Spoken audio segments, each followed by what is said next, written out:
শুভ সকাল। আজকে আমার আম্মুর জন্য আমি নিজে রান্না করব রুটি দিয়ে, কাঁঠালের বিচি দিয়ে, তারপরে ইলিশ মাছের মাথা দিয়ে আর শাপলা ভাজি, তারপরে হলো ইলিশ মাছের চোচা দিয়ে। আমার যেমন আম্মুর সব কিছু ভালো লাগে, ঠিক আমার আম্মুরও তো আমার হাতে রান্না খেতে ভালো লাগে। তাই আজকে আমি নিজে আম্মুকে রান্না করে খাওয়াবো, কারণ আমি তো ইতালিতে থাকি, আমার কোনো ভাগ্যে জুতো না আম্মুকে রান্না করে খাওয়াতে। অবশ্য আমি এখন রান্না ভুলে গেছি, কারণ আমার বৌমারা এখন আর আমাকে রান্না করতে দেয় না, আমার দুই বৌমাই রান্না করে। এই জন্য আজকে সব করে রান্না করবো। ইতালি তো মাঝে মাঝে আমি রান্না করি, মাঝে মাঝে যদি বেড়া করে কোনো যদি মার্কেটে যায় বা কোনো দিকে যায়, তাহলে তখন আর দেখা এসে বাসায় না, আমি বসাই দিই সারপ্রাইজ দেওয়ার জন্য। তাই আজকে আম্মুকে সারপ্রাইজ দিব।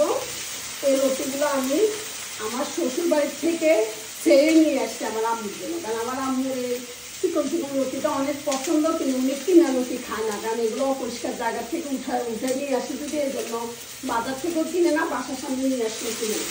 তো এই রুটি নিয়ে আসছি আমার দেবরের মেয়ের হাজবেন্ড তাদের বাড়ির থেকে আমার শ্বশুরবাড়ির জন্য। আর আমি আমার শ্বশুরবাড়ি থেকে আবার 4টা চাই নিয়ে আসছি। আমার একটা অভ্যাস জানেন, আগে এখন আমার ছেলে দুটো যেটা পছন্দ করে, আমি যেখানে খেতে যাই আমি চাই নিয়ে আসি। তারপরে আমার নাতিদের পছন্দের কিছু যদি কোথায়ও কেউ খাইতে দেয়, আমি চাই নিয়ে আসি, এত ছোটনি। আবার আমার আম্মুর পছন্দের জিনিস যদি আমি কোথায়ও দেখি, হয়তো আমার ছেলে খাইতে দিচ্ছে, আমি চাই নিয়ে আসছি। এখন আমার পিছনে যাই বলো, আমি এটা কিছু মনে করি না, বুঝছেন। আমার এই পছন্দের লোকগুলোর জন্য আবার বৌমাদের জন্য খাই নিয়ে আসছি, বুঝছেন। আবার অন্য রকমের বৌমাদের জন্য খাই নিয়ে আসছি। এটা হচ্ছে একটা বদভ্যাস, আমার ছেলে মাইনে তো, এই জন্য। আজকে রান্না বান্না করি, তারপরে কেমন হয় দেখাবো, কারণ এখন যদি সারাক্ষণ আপনাদের সাথে সব কিছু শেয়ার করি, তাহলে আমার রান্নার খারাপ হয়ে যেতে পারে, পরে আম্মু এমনিও খাইতে পারে না। তবে শাপলা ভাজির রেসিপিটা আমি আপনাদের সাথে শেয়ার করবো, কারণ এটা অন্য ডিশ থেকে অনেকে এটা খেতে জানেন না, এই জন্য। তাহলে এখন বিদায় নিয়ে নিই, যখন শাপলা রান্না করবো তখন আপনাদের সাথে শেয়ার করবো। আর আপনারাও যারা বাবার বাড়িতে বেড়াতে আসবেন, মা বাবাকে নিজে একটু রান্না করে খাওয়াবেন, দেখবেন আপনার বাবা মাও কিন্তু অপেক্ষায় থাকে আপনার হাতে রান্নাটা খেতে, হয়তো বলে না, মনে করে থাকলে শ্বশুর বাড়িতে কষ্ট করে তো আসে একটু বিশ্রাম নিয়ে, কিন্তু রান্না করবে, রান্না করে খাওয়াবেন, দোয়া নিবেন। মা বাবা তো যেদিন বেঁচে থাকে দোয়া নিবেন, এটা মনে করবেন যে আপনার জন্য একটা সৌভাগ্য। তাহলে এখন বিদায় নিয়ে নিই, আবার ফিরে আসবো ইনশাআল্লাহ। এভাবে শাপলাগুলো কুচে নেবেন। শাপলার মধ্যে কিন্তু নতুন নতুন অনেক আঁশ আছে, এই আঁশগুলো যদি সুন্দর করে পরিষ্কার না করেন তাহলে কিন্তু মনে হবে যে চুল, বুঝছেন। হ্যাঁ, আর রান্নার পরে এগুলো একদম ইয়ে থাকে, যে খুব সুন্দর মতন আলাদা হয়ে যায়। আজকে নারকেল বাটা দিয়ে শাপলা ভাজি করা হবে। ও মাই গড, আমার লতি দিয়ে ইলিশ মাছের মাথা ল্যান্ড এগুলো হয়ে গেছে। ও, আর এখানে সরিষা ইলিশের জন্য মশলা কষাচ্ছি। আর এই যে শাপলা এখন সিদ্ধ বসাবো।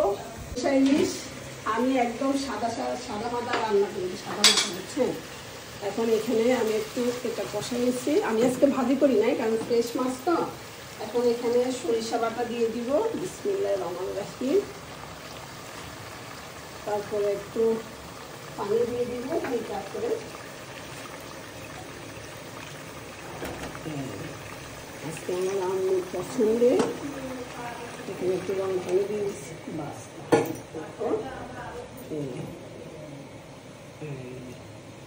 এখন একটু জাল বাড়াই দিই, আগুন বাড়াই দিব, দিয়ে এটা এখন হয়ে যাবে। হচ্ছে আমার সরিষা ইলিশ। আর এখানে শাপলা সিদ্ধ করবো, এই জন্য শাপলা এখনো পানিগুলো আর একটু উঠবো না, তাহলে থাক। হচ্ছে রান্না বান্না, বুঝছেন, গরম লাগতেছে। এই যে স্বামী যারা আছেন তাদের উদ্দেশ্য করে বলতেছি, সারাদিন তো অফিসে থাকেন, এই গরমের মধ্যে আপনার স্ত্রী যে রান্না করে, আসলে কোনো কিছু যদি একটু ভুল টুটি হয়, হয়তো বা কখনো লবণ বেশি হয়, কখনো অথবা সিদ্ধ বেশি হয়, কখনো নরম হয়ে যায় ভাত বা তরকারি, বিভিন্ন রকমের সমস্যা হয়, কিন্তু খেতে বসলে কিছু বলবেন না। এই যে গরমের মধ্যে আপনার জন্য রান্না করতেছি, এটা কিন্তু অনেক কিছু।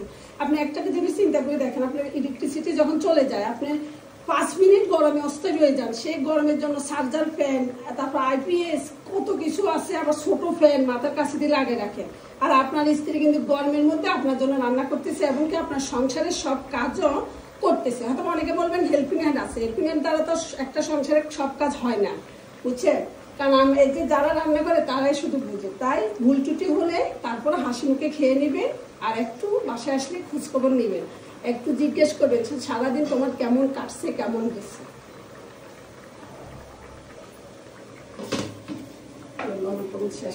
শাপলা সিদ্ধ, এটা শুধু জাস্ট 1 মিনিট রাখবেন। এটা সিদ্ধ করার উদ্দেশ্য হলো এটার মধ্যে যে একটা কষ আছে সেটা চলে যাবে, এই জন্য, আর কিছুই না। কষটা চলে যাবে কালসা কালসা, তাহলে মানে দেখতে রান্না করলে ভাজি করলে কালারটা সুন্দর আসবে। সিদ্ধ করার পরে একটু ঠান্ডা পানি দিয়ে ধুয়ে নেবেন, তাহলে একদম ভিতর থেকে কষটা চলে যাবে। এই দেখেন, শুধু 1 মিনিট ছোলা উঠেছিল গরম পানির মধ্যে। খুব সুন্দর করে পানি ধরা, মানে এটা আর কিছু পানি ধরা থাকবে। জাতীয় মাছ ইলিশ সবার পছন্দ, কিন্তু ভাই এটা মধ্যবিত্তদের লাগানের বাইরে, কীভাবে খাবে? এখানে কয়েকটা পিস 2200 টাকা, মাথা লেজ ছাড়া। কল্পনা করতে পারেন? তবে জাতীয় মাছটা, মজার মাছটা যদি একটু কেজি দাম যদি কম পড়ে সবাই একটু খেতে পারবে, নাহলে অনেকে দেখে দেখে চলে যায়। জাতির কাছে প্রশ্ন, দাম কেন এত বেশি? এক একটা পিসের দাম পড়ছে মনে হয় 200-300 টাকা করে। হলো শাপলা ভাজি। শাপলা ভাজিটার মধ্যে আমি কিছুই দিব না, শুধু আজকে পেঁয়াজ কুচি আর একটু রসুন বাটা, সামান্য একটু হলুদ দিব। আর যারা চিংড়ি মাছ দেন, চিংড়ি মাছটা যখন পেঁয়াজটা নরম হয়ে আসবে হলুদ দিয়ে তারপর চিংড়ি মাছটা দিয়ে দিবেন। আজকে আমি শুধু মাছের বাটা দিয়ে শাপলাটা ভাজি দেবো। তারপরে একটু রসুন আর একটু হলুদ, হ্যাঁ সামান্য জিরা দিয়ে একদম অল্প দিবেন। তারপরে হলুদ দিবেন সামান্য, হলুদও অল্প দিবেন, নাহলে নারকেলের যে একটা গ্রান আছে সেটা দিয়ে চলে যাবে।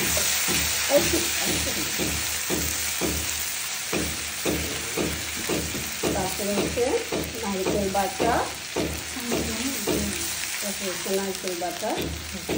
নারকেলটা দিয়ে দাও।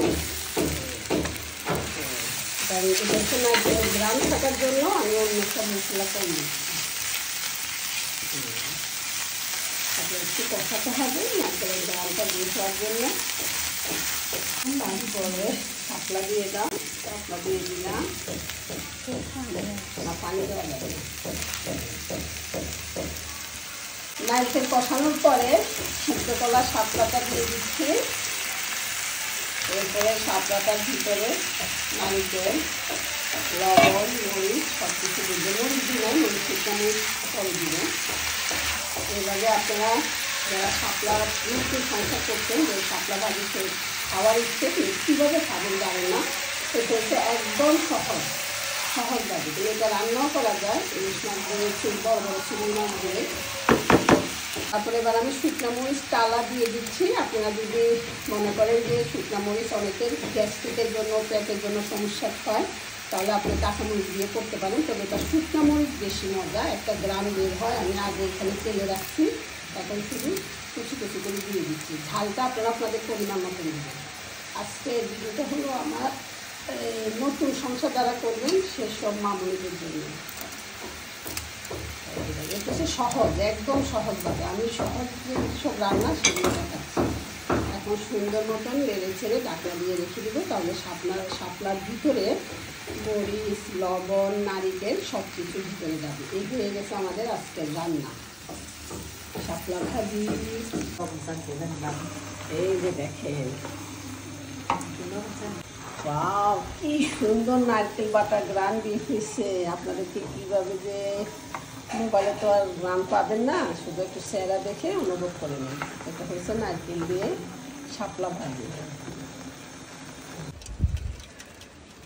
এটা হচ্ছে আমার আম্মুর ছাদ বাগান, অনেক শখের। গতবার আমি একটা পেঁপে গাছ লাগাই দিচ্ছি। ওয়াও মাশাআল্লাহ, দেখে যান। বৃষ্টিতে আসছি, বৃষ্টি বিরাজ করবো। এই দেখেন, মাশাআল্লাহ দেখছেন অনেক খুশি লাগতেছে, বিশ্বাস করেন। কারণ আম্মু আমাকে গতবার বলছে একটা গাছ, পেঁপে গাছ লাগাই দে, অনেকের ছাদে দেখি পেঁপে গাছে পেঁপে দেওয়ার পর আমি লাগাই দিচ্ছি। মাশাআল্লাহ, যাও আমার আম্মু যে খুশি করতে পারছি, সুতরাং আলহামদুলিল্লাহ, সুতরাং আলহামদুলিল্লাহ। এটা পাতাটা নিয়ে গেছে, পাতাটা কেটে ফেলে ভালো হতো, যাকে আমি কেটে জানি না। এই যে একটু কাছ থেকে দেখাও, দেখুন একটা, দুইটা, তিনটা, চারটা, পাঁচটা, সবাই মাশাআল্লাহ বলবেন। বুঝছেন, আম্মু কিন্তু অনেক যত্ন করে, অনেক অনেক যত্ন করে। যাই হোক, বৃষ্টির মধ্যে আসছি, সার্থক হয়েছে। বুঝছেন, সারপ্রাইজ গিফট পেলাম, আম্মুর একটা শখ পূরণ করতে পারছি। পাখিদের